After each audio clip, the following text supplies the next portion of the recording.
பைபிள்ல இறை தூதுவர்கள்னு திருக்குறான்ல நபிகள்னு சொல்றவங்க தான் இறை நம்பிக்கைய மாபெரும் போராட்டத்துக்கு அப்புறம் மக்கள் மனதுல விதைக்கிறாங்க. அதுக்கு முன்னாடி மக்கள் எல்லாம் கடவுளா அப்படியெல்லாம் ஒண்ணும் கிடையவே கிடையாது அப்படின்னு சிலர் எதையோ கடவுள் நினைச்சு வழிபட்டுட்டு இருந்தாங்க.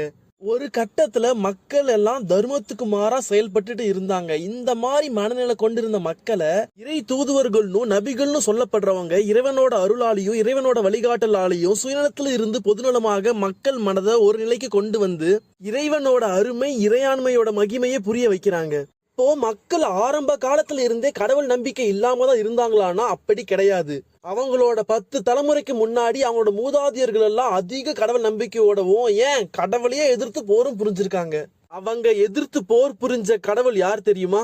வைகுண்டத்துல வசிக்கிற விஷ்ணு பகவானோட அவதாரமான வாசுதேவ கிருஷ்ணரை எதிர்த்து தான் போர் புரிஞ்சிருக்காங்க. என்னடா இவன் கிறிஸ்டின் இஸ்லாமோட முன்னோர்கள் கிருஷ்ணரோட போர் புரிஞ்சாங்க